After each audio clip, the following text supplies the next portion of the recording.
And this is why. Because an extroverted person, they have so many minor, minuscule social interactions with people that it doesn't necessarily make it valuable for them to interact with people, because they can meet 20 people in one day and it's like, hi, how are you, this and that, and how are the kids, and how are you doing, how's your career, and all that. Whereas an introverted person, I would think more objectively, social interactions mean a lot more. So the impact of that exchange with another human being is more penetrable and more understandable with an introverted person, because we don't have as much quantity of social interactions with other people compared to our counterparts as an extroverted person. So feelings mean more. Words that we say, memories that we have, experiences that we have, we tend to incorporate those a lot more, and it's a lot more, I guess, meaningful to us. Do you ever feel like no matter what you do, it's not good enough? Like perfectionism is the only standard, yet you're still left feeling behind. Perfectionism keeps us stuck. It robs us of our peace, our joy, and our freedom to just be. That's why I created Beauty of Imperfection, Good is Enough, a guided workbook to help you let go of the pressure, quiet your inner critic, and start celebrating progress over perfection. Inside, you'll find journaling prompts, tools that remind you your worth has never depended on being perfect. It's time to embrace the beauty of imperfection, because good really is enough. And let me remind you, you are always worthy. You already are.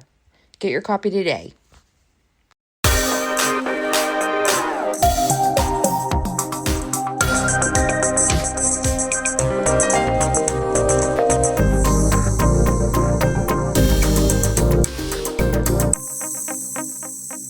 Emotionally unavailable. Welcome to Emotionally Unavailable, the podcast where we dive deep into the world of emotional availability and intimacy. I'm your host, Malisa Hepner, and I can't tell you how excited I am to have you join me on this journey of self-discovery and connection. Whether you're navigating the complexities of relationships or exploring your own emotional landscape, this podcast is here to inspire, empower, and entertain. So get cozy and let's explore the depths of human emotions together. Hey friends, happy Friday. Hope it's fabulous. Gonna keep this intro as short as possible because I'm very tired. Today's guest is Phillip Quinones. Phillip is a passionate mental health professional, holds a bachelor's degree in psychology from Georgia State University and a master's in clinical counseling psychology from Brenau University. With extensive experience supporting individuals in their mental health journeys and managing his own coaching business, Phillip specializes in guiding both individuals and couples through different challenges. Driven by a passion for helping others, he is committed to making healing and personal growth accessible to all. I will provide a link to his website and his, his website offers the ability to contact him directly for personalized coaching and consulting. Also highlights his published book, Marriage Counseling Expert Advice for a Strong and Lasting Relationship, Proven Communication Skills, Emotional Connection Strategies, and Relationship Tips for Couples, available for purchase on Amazon. Additionally, he offers Relationship Blueprint course through the website, providing individuals and couples with valuable tools and strategies to improve communication, build emotional connections, and strengthen relationships. Just to be 100% honest, I did not agree with his take on everything. And I'm kind of trying to decide if I want to be the type of host that challenges things like that. But I didn't. So anyway, curious if you guys can figure out which parts I didn't necessarily agree with his take on. But he's a very intelligent young man. And yeah, I think you'll enjoy the conversation. And I'm just really tired. So that's all you're going to get from me. Please be patient with the ads. And if you hate them, join Patreon, because for $5 a month, you can get the ad-free episodes. Just remember, for $3, you become a friend of the show and support what we're doing here. For $5, you can get ad-free episodes. For $10, you get ad-free episodes and the monthly workbook that I put out. And for $30, you can have reoccurring ad space on the show. So, and all the other stuff. But anyway, that's it. I love you guys. Thank you. Have a fabulous Friday, a wonderful weekend, and I'll talk to you guys next week. Here's me and Phillip. Emotionally unavailable. Okay, so you are a therapist. I'm a therapist too. What Awesome. what I have a theory about therapists and educators that we get into this work because of our own codependency and we want to save the world. So, what led you to therapy? For my journey, it was a lot of happenstance. So it's not something that I would say that growing up, when people ask you what you want to be when you grow up, you're like a therapist. It didn't happen like that. So for me, in a short form of how to talk about it, I had NBA dreams that didn't necessarily work out due to injuries. And so was always great in school, A's and B's, honor rolls, those type of things. I did dual enrollment in high school, graduated with my associates along with my diploma. Went to Georgia State, did pre-med, was not good in biology. Then I was trying to do sports management to stay related to the sports field. I didn't get into the major because I was 0.04 points away from getting a C in accounting, which you needed to get into the major. And at that point in time, I was already a year and a half into regular college at Georgia State. And so I went to my advisor and I said, with all the credits from my associates, all the credits I've done for a year and a half here at Georgia State, what major can I do to get out of here in 2 years like I'm supposed to? And she said, da da da, da da da, psychology. I said, let's go with that. So, no plan at all what to do with that, no long term picture. I've always liked observing human beings. Pretty much, you would say, an old soul. I had an older mother, so she was in her 40s. So, she's very high conscientious, very intuitive without knowing the ins and outs and details of I guess, labels of what we do as human beings. And so, graduated with the undergrad in psychology, didn't know that you can't do anything with that. And so I did an audit of myself and I said, what do I enjoy that if I was doing it and not being paid for it, I would still do it? What fulfills me? What could be financially beneficial in the long run? My temperament, being a very introverted type of person, and just my kind of purpose, which is for me having very meaningful conversations about very deep things that are happening with people and conversations with things that matter. And so in my professional life, whether I've known it or not, I've always been a person to educate in some type of way or facet. And then it just kind of led me based on my other mentors that were in the teaching, social work, psychology field, that it wasn't anything that they get steered me towards, but it all came into fruition as I decided 6 months later to go into grad school for clinical counseling psychology. And so that's how I kind of ended up being a therapist. It wasn't the plan, but it's been pretty good ever since then. So I'm at that point right now, and that's what I do. I love that. That was not at all what I was expecting you to say, and what a beautiful answer. So, okay, I have two questions and I don't want to forget. One is, do you love did you love studying psychology because it's more of a science-based human behavior aspect? And two, damn it, what was the second? Oh, you introvert. I found later that I truly am an introvert because I don't want to have meaningless conversations, but because of the way we're really programmed as children, especially women, but I find this in men too, like just our inability to connect on an authentic level. Do you think this is probably a woo-woo thing to say, but you think introverts just kind of get it earlier in life that those meaningless conversations are just bullshit? That's a great question. Um, so I think we'll answer that one and then we'll come back to the first one. Okay. So, um, I'm an only child. So my mom had me at 36. She's Afro-Latino. She's from St. Croix, the U.S. Virgin Islands. And so the way that the culture grows up, it is very much a standard of good morale and ethics, respect for elders, being concise, having a understanding of community. And so my mom was pretty much the foundation for my entire family. And out of her six siblings, and so having me at such a late age, I say often that my mom did not bring me up with her. My mom raised me. And that's a different type of Mhm. mother and a different space in her life compared to an early 20-year-old woman that is still growing up with her child. So she already had her master's. She's been in her career for about 10 years. She's never been married like that. She's hasn't had other influences. So my mom raised me. And so that wasn't my choice of being an only child, but growing up with that, she had a lot of answers and a lot of safety and a lot of foundation. And so for me, she would make a great psychologist if she were actually study it, because it was just that even though I was introverted and an only child, it was always looking at other people. Philip, what do you observe about that child in the grocery store that's throwing a tantrum? Philip, we don't do that there. Um, Say please, say thank you.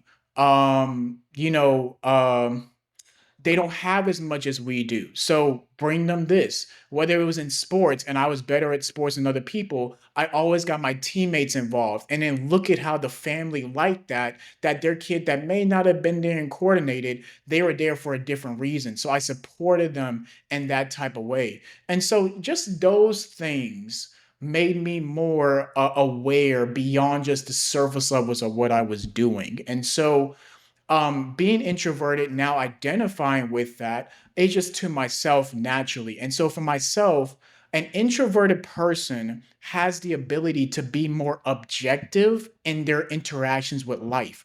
And this is why, because an extroverted person, they have so many minor, minuscule social interactions with people that it doesn't necessarily um, make it valuable for them to interact with people, because they can meet 20 people in one day and it's like, hi, how are you, this and that, and how are the kids and how are you doing, how's your career, and all that. Whereas an introverted person, I would think more objectively, social interactions mean a lot more. So the impact of that exchange with another human being is more penetrable and more Mhm. understandable with an introverted person, because we don't have as much quantity of social interactions with other people compared to our counterparts as an extroverted person. So feelings mean more, words that we say, memories that we have, experiences that we have, we tend to incorporate those a lot more, and it's a lot more, I guess, meaningful to us. And it's not minimizing extroverts and their stuff, but it's Right. different in that type of way. So I think introverts make the best interpersonal with people, whereas the extroverted persons, they need to look at the macro of stuff. And so, you can think of a president being the face of a country, whereas the introverted person are the people that actually run it, because they look Right. at all the minuscule details. You're just the face, you're the politician. It's no different than that when it comes to our regular micro interactions with people. So I would say that they're just more in tuned with people just based on their social level of engagement. Right. Well, and do you think that, by the way, excellent point, but differentiating between being raised and growing up with your child. I had my first kid at 22 and damn, I would have done it way different now at Mhm, 45, you know? mhm, But do you think that with the way that you were raised, there was more of a focus on presence because mhm. you guys not just walking in a grocery store and do do do do do do. Yeah, I know, and you're off in your own world and she's off in her own world trying to pick right, groceries. right. She's really asking you to be in this present moment and like observe your surroundings. I Do you feel Yeah, like that you really got a foundation of in intentionality, presence, yeah. mindfulness? Yeah, absolutely. I definitely agree with you on that. I would say that I have been very fortunate to understand what it's like to be unconditionally loved. Like, I may not like my mother as a person, but she has been able to be in a wonderful, intrinsic, valuable unconditional loving mother. And I've been fortunate enough throughout this human experience that we're very lucky to be able to have that, because the day that she passes, that will be the last day that I am loved unconditionally. So I'm very fortunate with that. How that came about is that mindful present thing, because again, she didn't have to deviate away from the only one thing she had to pay attention to. Mhm. So it's, compared to somebody who has six different kids, in a grocery store. So it was just us. And so with that, you just get so much intent for what you're doing. It's only one practice, it's only one tutoring session, it's only one person you got to get ready in the morning, one other meal you got to prepare, one other bath time, one toothbrush. Like, that's it. So my thing about it was, she just, because I think she also observed her family and her interactions and was very introverted herself. She observed things that she liked and did not like, but how she did it was so, I don't know, it just had a great essence and class to it. So let me give you a story. Like, for example, Toys R Us was the thing when I was growing up, and I loved the toy store. They had Yes. a gaming section, they had action figures. I was into Power Rangers, Yu-Gi-Oh, Zelda, all those type of stuff, right? Or playing a bike. You could ride the bike back then. It was a lot, right? So I just enjoyed it. So there was a toy store and there was a bookstore. So I would, when I was old enough or more responsible, I would go to the toy store. She would go to the bookstore. When she was done, she would come over. So when I wanted something, she could afford it and she could get it. And she worked two jobs, so we weren't super well off, but she could afford it. And she said, if you don't ask for the rest of the time, I'll be able to get it. Or sometimes she would say, um, right, can you be patient? Can you wait 2 weeks? Do you think that you can wait 2 weeks to come back to this? Yes, I think I can. Um, no, I can't do this right now, but if this were to happen and this were to change, you would have to make a decision. Or, hey, mom, I want both of these. Okay, well, which one is more valuable to you? Which one would you like to spend your time more doing? So and at the end of it, most of the time, she would go and get it for me. And then when I'm waiting, she'll be like, wait here, I'll be at the front. And then she'll go and get it. Because what you're teaching your child is those type of ways to socialize with the world and be able to control those emotions as a child when it comes to that is something to be mindful of. So that has stuck with me as an adult, of learning how to be patient, mindful, observe behaviors that I don't have to go do to understand they have negative consequences. And she just was very masterful about that. She never ridiculed me. She never yelled at me. She never had to raise her voice. She just pointed out observations from other people to say, this is a behavior that we can incorporate, and this is a behavior that we don't. And it wasn't a controlling factor. It was just a very appropriate way. So in of itself, she was a little, psychologist, but that's what happens when you're able to raise your children instead of bring them along with you, is that you're able to instill those morals in me. And I think that helped me as I just grew up as an adult and connecting with older people, or being able to bring that to the table as I service my clients professionally. Yeah. Well, and it sounds like she was really able to help you walk through pivotal emotional milestones. Like something that I talk a lot about is my neglect wound being really one of my biggest, because I was raised like everyone else in my generation or older with the rub some dirt on it, walk it off, or stop crying, or I'll give you something to cry about, things like that. And so what it left me and all of us with is that narrative of like the weight of the world is on my shoulders and I'm the only one to carry it. So do you feel like with the foundation that she really built with you, that that is not really a wound that you struggle with? No, that's not a wound that I struggle with. I think with her, she had toughness. Like, for example, those times where I would be sad and upset, she would say, what would she say? Like, mm,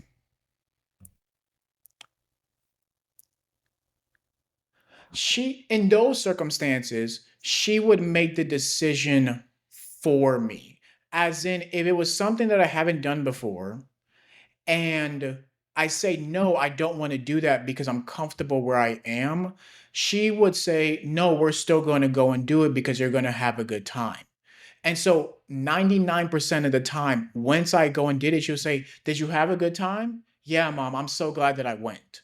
So, and she knew when to make decisions for me, but she was very good at having, giving me my own autonomy to respond the way that I responded. And then because she didn't influence that or minimize that or pull my arm or say, don't cry, she never emasculated me at a young age as a boy to say boys don't cry or stop doing that or stop being a little girl. She never emasculated me. She never forcefully did something because her temperament projecting onto me was uncompromising. No, she took it as it was. So when I fell down, when I got back up, she allowed me to do that. I remember one time she was teaching me how to ride a two wheeler, and it was that transition between the tricycle and the two wheeler. And there was a wall down the hill, and all she said was, keep biking. I didn't know anything about the brakes. So I just kept biking, and she allowed me to hit the brick wall. And what it's kind of like, why would you let that happen? It's because they need to know that you're going to get hurt. You know that you're going to feel pain. I'm not going to allow you to feel more pain than you need, but I'm allow you to do it because that's how you balance. Okay, well now let me show you that you can slow down, you know. So I think for me, I've never been neglected that type of way. And so I can empathize with other people as an adult being neglected that type of way, but having a parental wound or an unconscious wound with that, I don't think that I'm conscious enough to say that that's a case for myself, but I can understand why that's a case for a lot of people to try to heal that as an adult, because that really does happen. And then society doesn't necessarily make it better when it reinforces those type of beliefs about how to go about managing somebody's pain. Absolutely. And you just made a great point, too, that it's not just our parents that create these wounds, it's society reinforcing the programming. Do you feel like that being raised in the way that you were allowed you to connect with your intuition and trust yourself? You know, I there wasn't a lot of intuition. And that's a very funny word as I try to understand it as an adult because it's just a feeling. Like, and I say that very often, no matter who I'm talking to, is that it's just a feeling. It's just a thought. That's all it is. You give it its power based on what you do and what you talk to yourself and feel about. But that's all it is. Just because you feel that way doesn't mean you have to operate based on that feeling. Because if we were operating based on our feeling, this world would be extremely more chaotic than what it is because it's animalistic. It's so it's not civilized. It's just feelings. I operate on how I feel. So if anger, I get to bestow that. If it's ruthlessness, I bestow that. If it's just sadness, I bestow that. Like it's just gonna be about me. So to me, I never went based on feelings. It was based on what do you know? What did you learn? And so my mom never, I guess, dehumanized my feelings of what I felt, but she did condition me unknowingly about you can feel that way, but you still need to operate in this type of way. And so that just created a lot of resilience in that type of way. And that, you know, gave her a lot of feedback socially with other children who, again, like would ask my, that I would see behaving this type of way. And I would give her feedback like, Mom, we don't do that. Like, and she would tell me, no, we don't. You know, so, you know, and it was like that. Like, no, these tantrums and disrespect with homes and bullying other kids and being mean or treating other girls like this or other guys or teammates or teachers or other adults, we don't do that. And so she allowed me to just have that autonomy, but that doesn't mean that the autonomy of having the feeling always means that I have to do the behavior that is intrusively invading my mind to project that emotion which is on the outside of that feeling. So I don't really do that, and that's literally what I do with adults now, is just because you feel that way, it's just a feeling. That's a different part of your brain, but you have the ability in the front part of your brain to be able to think about how you feel, and it doesn't mean you have to do what your feelings are telling you to do. That's how you create better improvement in managing and controlling those feelings. So I did that at a very young age, and she did a good job with that. Do you feel though, because oftentimes a trauma response is to really lack trust in yourself to be able to make decisions. Like for me, it used to be incredibly difficult to make any choice. Like every choice carried 1,000 pounds of weight with it because Hmm. I felt the way it was framed in my world was two distinct paths. If you choose this, it could be hell, it could be heaven. I'm just using those words, but like Hmm. catastrophe, like how Yeah. your brain is so good at feeding you catastrophe to keep you alive. But for me, I really had to learn how to connect with myself and what my inner knowing is to be my own truth.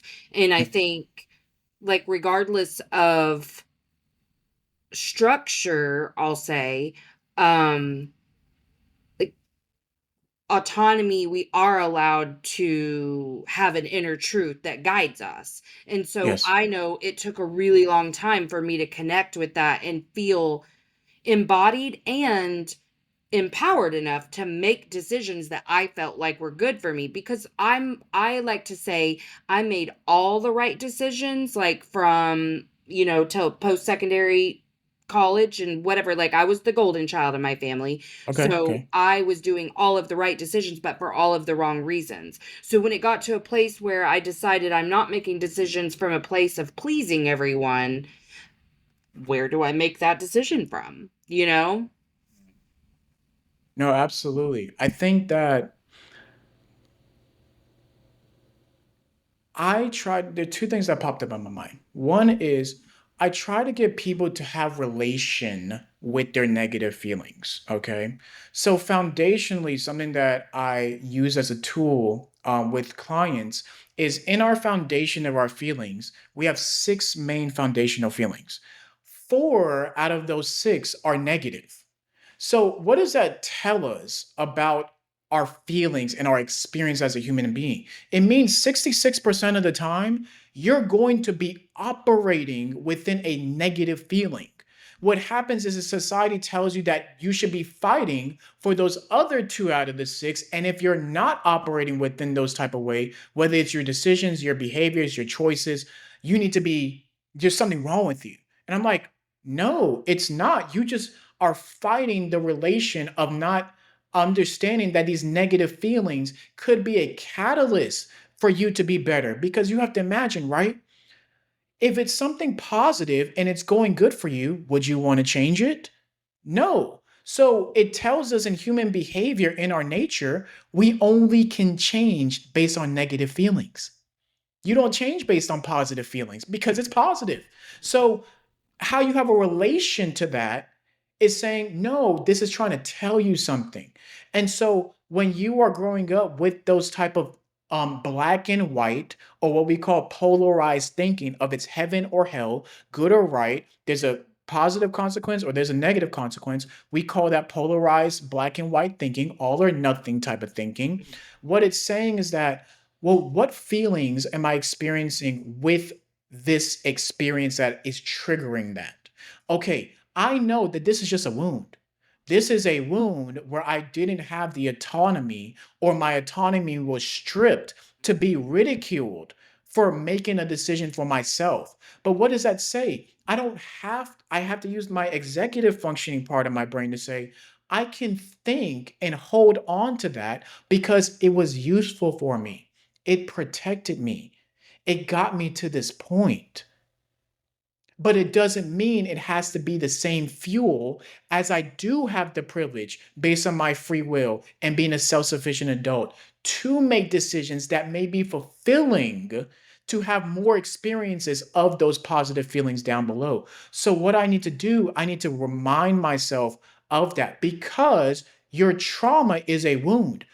And that's something I don't agree with a lot of people. It's like, I have to heal my trauma. No, you need to have a relationship with your trauma, because whether it was a physical injury, a psych, or an emotional injury, you're always going to have it. It's not the same anymore. Right. It may be, so what we have to do is manage it. And manage it could be like, okay, this is a wound, I'm triggered by this, but let me find the evidence to say I can make a decision for myself with that happening. And they may not happen with 100% of your decisions, or that may only happen with 80 or 50% of your decision. Who knows? But you have to manage your trauma. You can't heal from it. It's happened. It is not going to change. You can't go back. You have to manage it. And so I train people to be able to have a relation with their negative feelings, not dissipate them and compartmentalize them and think they're going Right. to go from negative to positive. No, I need you to operate within those. And we have to be able to use this because it was helpful.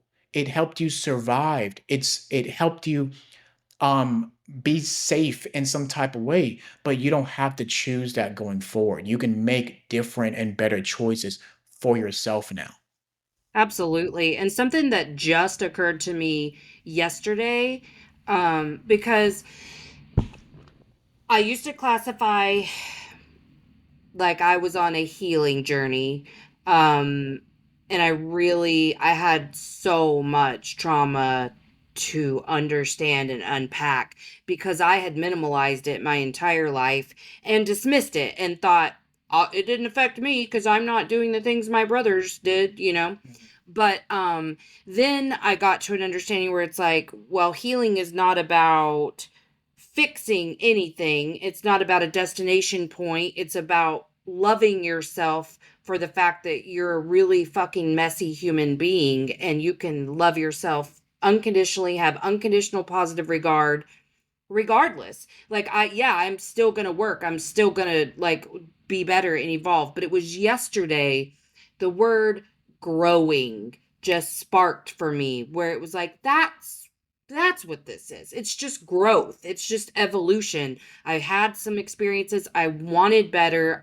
Made better choices. I continue to grow into my choices, my autonomy, my trust, my intuition, my voice, and I I like framing it as growth because that is what more accurately represents this process because or the human experience in general. Lots of people don't grow throughout their lifetime.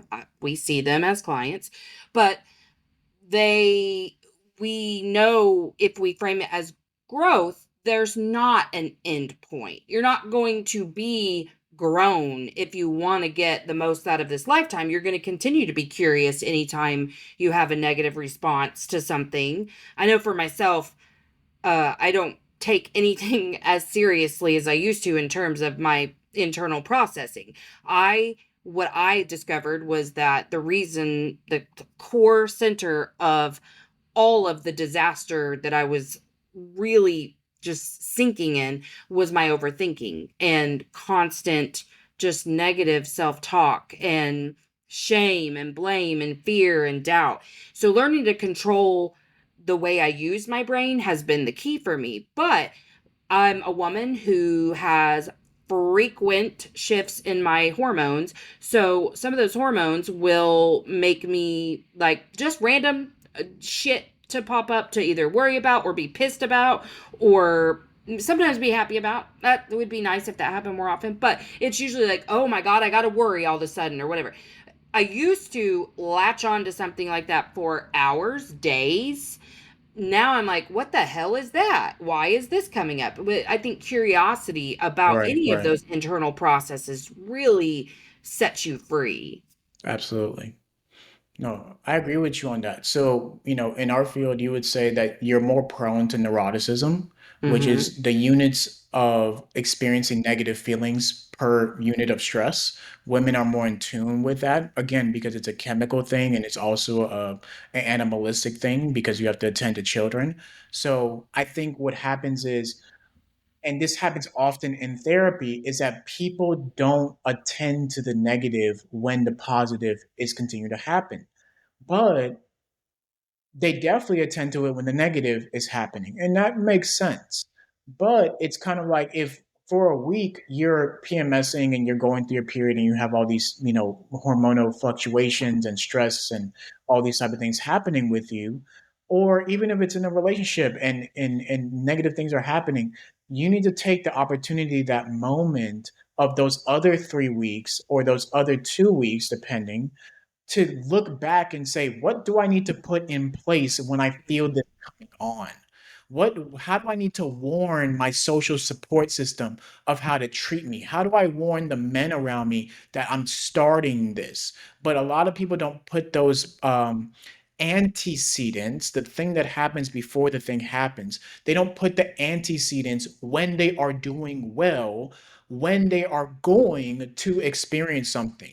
And so they only deal with the consequences after that. And it's kind of like in any facet of your life, how many more consequences do you want to happen or keep going through this experience to the, I guess, the volatility that it has, when all we can do is maybe instill some new skills or perspective or curiosity or behaviors as the antecedent before it happens, because you're going to go through it again. It's going to be a new month. It's Right. going to be 3 more weeks.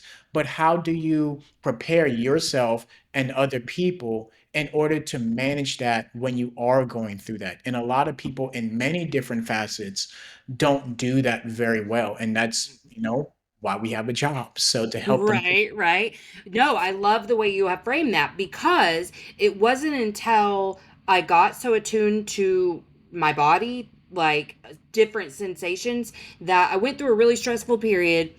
And when the period was over, not menstrual, like a time of, Okay, a okay, stressful got you, got time. you. Yeah, Okay, a cool, stressful cool. time. Appreciate that clarity. Yeah, It was over, and I looked back and I was like, I'm okay with how I dealt with it, but I don't necessarily like the feeling I'm left with after. What did I do? What could I have done better that would have I learned I was white knuckling through this experience. And so I was like, okay, instead of white knuckling, here are some things I could put into place in my toolbox for the next time something like this happens in my life. And then the same thing does honestly happen with my menstrual cycle every month because I have PMDD. So I literally I'll get maybe 2 weeks out of the month that are pretty good and normal.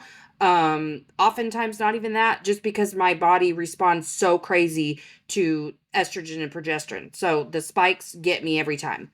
right, But I have this as a part of my toolbox in terms of, okay, I know that I can't take on too much. I know that I have to rest. I know I need extra water. And like if I wake up and I'm just feeling just extra bitchy because I'm just so agitated, immediately I'm letting everyone around me know, like, listen, I'm going to take extra space because everything is really irritating me right now. It is not you, it is me. It's not even a feeling, it's just an internal biological process that's happening. Has nothing right, to do with how much I like or don't like anyone. Literally, last night, my fan was blowing ever so gently onto a piece of paper that was making the most irritating sound, a sound I've never heard in my life. It was irritating me that bad. And I was right, like, just what in the world? Which piece of paper is this touching? But that's not a feeling. That's just a biological process that's happening, and I get to decide how much weight I want to put on that. But what I used to do is assign morality and emotion to really stupid shit. Like none of yeah, it mattered, but I was making it matter far more than right, it needed to. So you're absolutely, exactly right. We do, if you can give things forethought and think, and not in a way that's like super overthinking, let's say social interactions, although that can, you can build your toolbox into, if I feel this I will. I think some people get this confused with foreshadowing. A lot of like, my brain isn't with us today, so the word is slipping my mind, I but got you. where they're like future forecasting but all negative, all catastrophe, like, oh, this could go wrong, this could go wrong, rather than just an emotional centered place where you say, okay, I know in social interactions I can get overwhelmed. If I get overwhelmed, I will do this. I just really think this is a real fundamental piece of the toolbox that people need Absolutely. to build. Yeah, absolutely. I agree with you. And I think that got to my point of um, that I mentioned earlier, but I'll make it a lot clearer, is with anybody, one of the very basic things that I teach is we don't put morals and we don't put labels on feelings. Hmm. We don't put morals and we don't put labels. They're just feelings. That's all that they are. It's our body's response to our experience in our environment. That's all that they are. We just put a name to it, but that's all that they are. Feelings are on the inside, emotions are on the outside. That's how simple I would make it. Hmm. So when you put a morale and you put a label on it and you're operating differently within that, that was good or that was bad or that was wrong, that was right. You start to really um let yourself down because you're like, if I'm not operating within that morale or I'm not operating within that label, then something is wrong. Hmm. But it's just a feeling. And so I have to train clients to understand that we're just going to talk about the feeling. We're not going to put the labels on it. And when you start to articulate yourself without doing it, then you're going to understand you're a little bit less anxious. You're a little less fearful. You're a little less worried. You're a little less harder on yourself.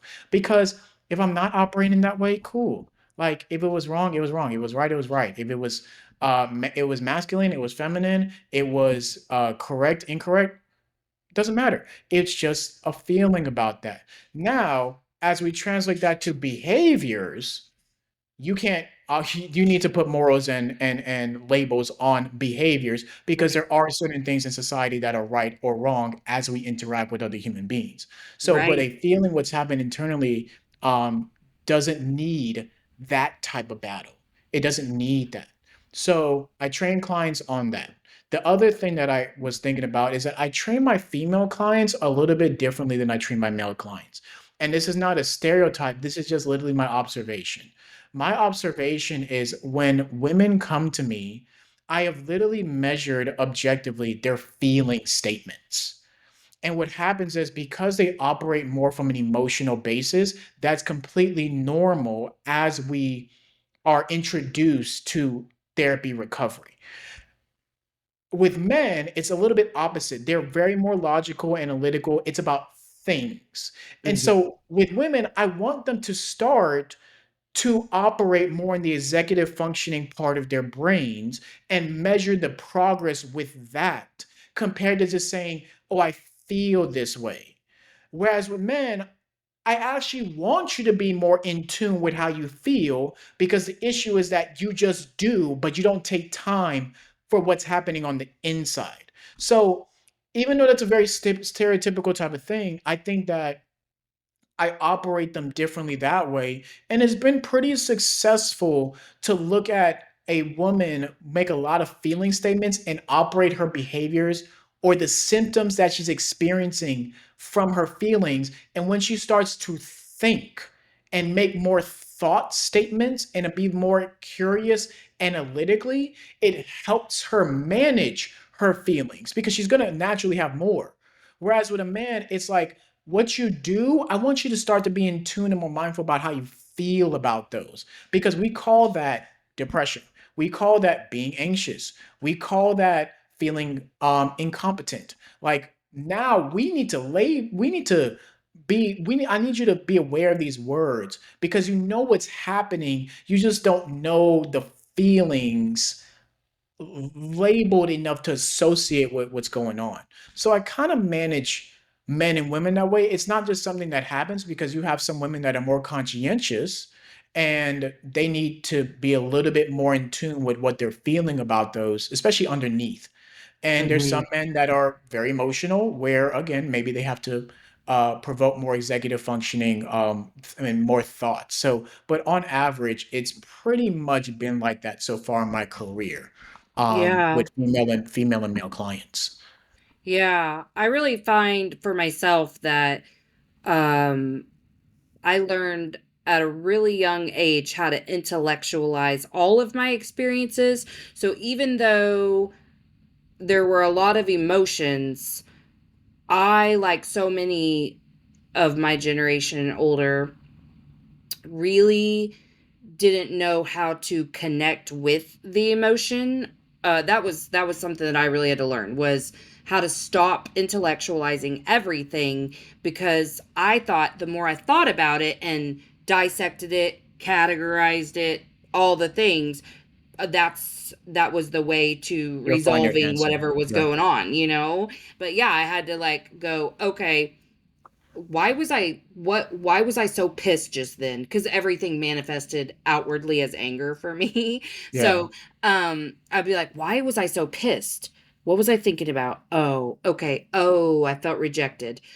Why? I'm now understanding what the feeling was, but I didn't know how to like feel Yes. that to then be able to release it. So that was a really big process for me. And I think a lot of women think that they are experiencing feelings, because we do have this wide range of emotions and fluctuations all freaking day, a lot of us, but we're not, because we're just thinking about our shit. We're not feeling things enough to just like move through it. But I think as a society, we're pretty feeling phobic, and I think most people would fall in somewhere on the spectrum of avoidant. I really do. Even though I myself in intimate relationships was very like anxiously attached, and hated myself if we weren't communicating enough, or there was some perceived rejection. But I think too, to both of our points, I think that getting to a place where you're not taking every little thing that happens in your life, either just an experience or a response from someone else, personally, and you understand that this is just the human experience, Yeah. and we have to learn how to question what's happening around us to not like live in victimhood, you Yeah. know? I think that's a really really important piece. Yeah, absolutely. This is what I would recommend. And I think this is the theme about the statements that you're making about how you went through that process. So, and for anybody listening, this would be a great nugget. So, what I would recommend is that if you're asking the question why, the answer will never be good enough. If you're asking the question of why, the answer will never be good enough. It's an everlasting question because you can always continue to ask it. So when you learn that lesson and that principle and that rule, what you need to do is if you're asking why, you need to break it down to two other questions: what and how. Whether you're asking a direct question of why or whether the principle about what you are thinking about has a why principle to it, what and how questions. What was I triggered by? What was said? What happened? What do I keep doing in response to this? What am I truly upset about? What affected me? Not why it affected you. Who cares why it affected you? It affected you. Mhm. So if you're staying too much on the why is a natural question that naturally makes you defensive and anxious. I don't care if it's why is blue your favorite color. It makes you anxious. It is one of the five W's: who, what, when, where, how, or how is a H, but yeah, where it's a naturally defensive and anxious provoking question. And you're doing that to yourself and going down this endless cycle. So catching yourself and saying, what? And dissecting it because it's probably a theme, because there's a difference between reactions and responses. If you're reacting to the same thing, you probably need to know why you're reacting to it, because you would respond to it and say, hey, this is just minuscule. This is life. This is the human experience. So it's just a response. But if you're reacting to it, there's probably a theme inside you, and life, until you attend to it, is going to keep telling you in different type of facets, relationships, environments, with people, to attend to it. So what is it about this thing? It wasn't the person. It wasn't the parent. It wasn't your friend. It wasn't your boss. It wasn't that job. It wasn't this place. It was you in relation to all of those type of things, Hmm. because they can't cause you to feel that way. So, what is it about that when you start to dissect that why? Now, once you have good information about that and you don't make yourself anxious and defensive, now we can be curious about, well, how? Because I'm going to be triggered by that. It's going to happen again. How do I respond? How do I make myself feel safe? How do I think about this? How can I warn other people? How can I do that differently? So breaking down why and breaking it down to two questions: what and how. Yeah, I like that. I like that a lot. I have loved having you here today. Before we wrap Yeah. up, is there any like final thoughts, anything you want people to know about you, where to find you, any of that? Yeah, absolutely. So anybody that wants any type of mental health coaching, you can visit my website at pqcoachingandconsulting.com. I would love to hear from you. I help any type of person. I mostly specialize in women, but men, you are very welcome to assist anyway. If there's something that you're wanting to solve as a problem, and you want help being guided through that to minimize your negative symptoms and experiences, then I'm the guy for you. But I operate out of Atlanta, Georgia. So if you want any type of therapy, you can still contact me through the website. So therapy and coaching are a little bit different. So I can only operate out of Atlanta, Georgia. But coaching, I can do any place, anywhere in the world. So just one person at a time. And so if you're not having the best human experience, you know that your experience can be better if you break through whatever that type of barrier or contemplation you have going on, and you need help with that, then reach out to your professionals or reach out to me in order to help you through that. So that way you can have a better experience for yourself. So PQ Coaching and Consulting is where you can find me. Beautiful. I love it. Okay, I'm going to push stop on record, but if you'll just hang out for 1 second to make sure your part's uploaded. Okay.